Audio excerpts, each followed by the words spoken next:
You are listening to How to Get Over Your Ex, episode number 307, the missing link between knowing you can heal and actually moving on.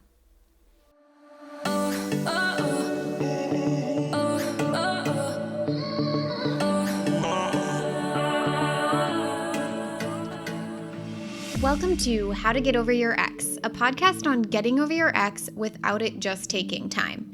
I'm your host, breakup coach Dorothy. Let's turn your pain into power and your heartbreak into happy.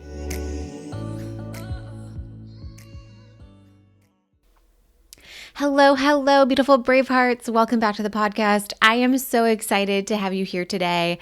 I want to talk about what I keep hearing from people. I keep hearing, I know that my thoughts create my feelings, and I know that I'm in control of my experience. I know all of this stuff intellectually, but when I'm in the middle of a spiral, I just can't seem to access any of it. And it's like, I know all of this theory, but I just can't land in it. And honestly, this really hits me right in the gut because I remember being there, knowing all of the right things, but feeling completely powerless to actually using that knowledge when my life was falling apart. So today, we're going to be talking about the gap between knowing something and actually living it. Embodying it is like a fancy word, but I just like to say living. This is the space between intellectually understanding and your actual inner wisdom. And most importantly, I want to share with you the 3 bridges that really take you from being a really smart person who understands personal development to someone who actually lives and breathes and feels this in a deeper knowing. Now, I want to share with you an experience of one of my clients, but she's not the only one I've seen this with. And I'm also a lived experience of this, but my girl, we'll call her Sarah. So she came to me after consuming every, piece of personal development content, not every, but a lot of it, right? She could quote Eckhart Tolle, I remember this, and explain neuroscience of thought patterns and had vision boards that truly belonged in art galleries.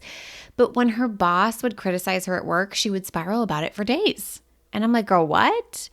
When a guy didn't text her back, she would create all these stories about what was wrong with her. And when her ex posted vacation photos with his new girlfriend, she would be, crying in Target over dish towels, which none of that's bad. None of it's right or wrong or good or bad. But it was just so interesting because this whole time she'd be beating herself up thinking, I know these things. I know thoughts create feelings. Why can't I just pick better thoughts? And why can't I just think better thoughts? Why can I conceptually see the story around what I'm making this mean, but not let it go? What's wrong with me? And of course, Sarah's problem was not a lack of knowledge. It's just this gap between her intellectual understanding of something versus her body's ability to access that wisdom in real time. And of course, the judgment. We had to let go of judgment and self-blame. I talk a lot about this on the podcast, having compassion for yourself, radical acceptance. You can find a bunch of episodes about that. We're not going to talk about that today. But here's what I've been learning and truly witnessing in my work with hundreds of thousands of brave hearts for almost 10 years now. That is mind-blowing. But it's not necessarily about knowing how to apply personal development principles. Absolutely, that is a piece of it. That's one of the reasons I love being here on the podcast and giving you next steps and how-tos. But I do genuinely believe there's a piece of this that is about feeling safe enough to take the steps of how. It's about feeling safe enough to apply the principles and the intellectual understanding that you're learning. And I think most of us have, decades of conditioning telling us that our feelings mean something about us and about our reality. And what happens is our nervous system has been trained to react first and then think later. So even though your prefrontal cortex knows thoughts create feelings, in your limbic system is just kind of still running on old programming, all of that. But I think what's most important is learning how to create safety in your ability to apply these. Now, I want to talk about kind of 3 bridges. I want to introduce to you today what I call the 3 bridges. This is the pathway from knowing something intellectually in your head to like living it and feeling grounded in it, in what I say, my quote to quote thing is like in my bones. Like I know this in my bones, right? That feeling of it's landed, it's grounded, this feels real and true and solid for me. So the first bridge is going from knowing something intellectually to actually feeling it. Now, this is about moving information from your mind into your body. So yes, thoughts create feelings, but we have to feel the truth of our thought in your body. I'm going to say that again.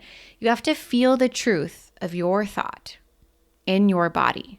And not just understand the truth in your mind. There's a difference. You guys know what I'm talking about, right? There's a difference between, notice how on the podcast I've said before, I truly do believe that my ex did the best that he could, and it just wasn't good enough for me. And that is a knowing that I feel in my body. That is a truth that I feel in my body. Now, you might logically understand that truth in your mind, but has it landed in your body? And if it doesn't feel like truth in your body, it is not yours to own.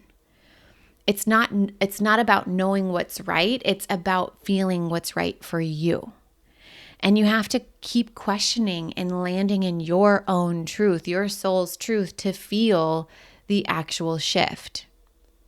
And I think many of you might be stuck in this one spot of, I conceptually understand and agree with multiple different ideas. I agree with the idea that my ex did the best he could and it wasn't good enough, but I still feel like shit.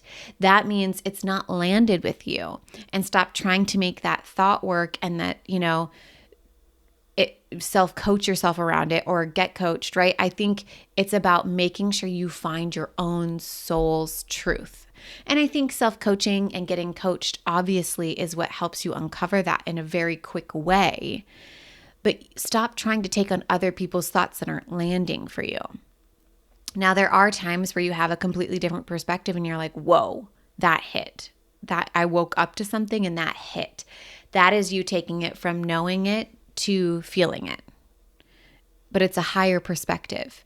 So sit with the awareness of what your default thoughts are and give yourself space to breathe and just like wake up to how that default thought is impacting your life. But you also have to allow the room for your higher perspective to come in and connect to your soul's level of knowing something. And I think it's about not just knowing something intellectually in your mind. You've got to feel that knowing in your body.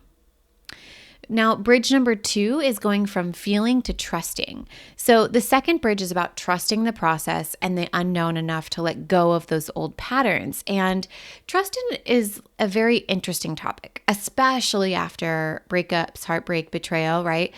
We have a whole episode on trust and the 3 layers. So definitely, if you're interested in that, go back and, re-listen to that or listen to it for the first time. But what I'm going to tell you today is that trusting feels good. If you're trusting and it doesn't feel good, that's not trusting. Now, I struggled with jealousy in relationships a lot. I went through a lot of questioning around why, as humans, we should trust in the first place, why I specifically should trust. And ultimately, I noticed a couple of themes. I noticed that people who have a very strong relationship with something bigger than them, whether that's the universe or God, it's easier for them to trust. I don't know why. I can't explain why, but I do notice there's like a level of groundedness in knowing that it's all working out for us. And I notice like they believe, they trust God, they trust the universe, they know that God and the universe doesn't make mistakes. And I found it fascinating. So I looked at myself in my life and I decided that I was going to trust in something bigger than me. And, that was great because I'm definitely going to mess up. I'm a human who makes mistakes. I need and want the space and room to fuck up. And so if I'm going to mess up, I always believe I'll be course corrected by God, the universe. And I trust that I'm not forgotten. I trust that, I'm taken care of and that, I'll be course corrected, redirected. And I don't believe that the thing higher than me makes mistakes. I do believe I do, but I will be course corrected. The second layer to trust on, so the first layer, right, is having a trust in something bigger than yourself. The second layer is having a trust in yourself and your ability and your capability.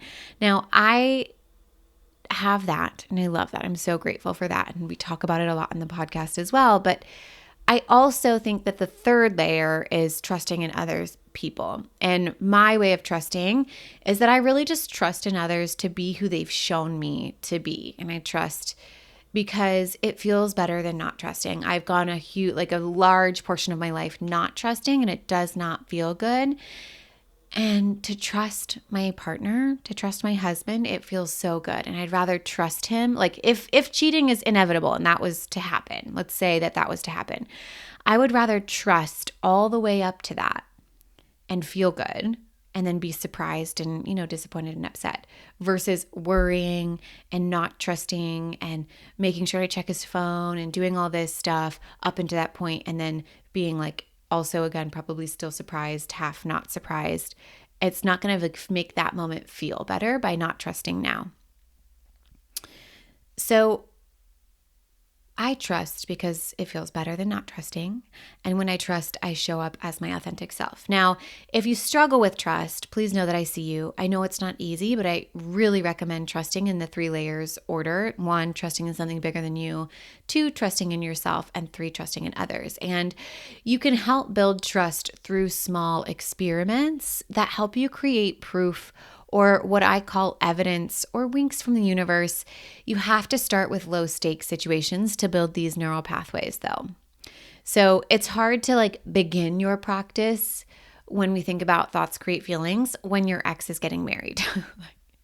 That's a big thing to start practicing with. It can be done. I've seen it done, but it's big. So you can always start with moving from this bridge of feeling to trusting by starting when you're annoyed that your coffee shop is out of oat milk. Okay. Small stakes examples. The other day, actually, I wanted to originally leave my house at 11 a.m. to get to UPS before the lunch rush gets there. Typically, there's only one guy, and he seems kind of angry all the time, and there's this huge line, but I got hung up with Teddy stuff and helping my dad, so I didn't end up leaving the house until 11:30 a.m., which really put me at UPS at the lunch rush. And I remember on the drive there, I'm like, ugh. But then I really quickly was like, you know what though? This is always happening for me. So I wonder what's in store. I wonder what's in store for me. And I remember myself, or I reminded myself it's always happening for me, right? And it was just a really cool experience because I got to feel that trusting sense on the way to the UPS store. And then when I arrived, there were 3 workers, not 1, not 2, but 3 workers and 0 line. And not only did it all go very smoothly and quickly, but it was because I had someone new. I spent the least amount of money. I remember shipping a year ago, I shipped postcards and a vision board and it cost me $150. It was insane. And this time I was sending 2 kind of larger boxes and it was $45 total and they needed to get there on a deadline. And I was like, wow, that's amazing. So start with something small. Start with low stakes part of your life. Build trust in yourself in the process by showing yourself how thoughts can shift your experience. You can ask yourself what story am I creating about the situation? How is that story making me feel? What if I tried on a different story? Not necessarily a positive one, just a different one, and see what happens to your body. Now, your nervous system wants proof that this works before it will kind of rely on it during the big stuff. So that's why we're practicing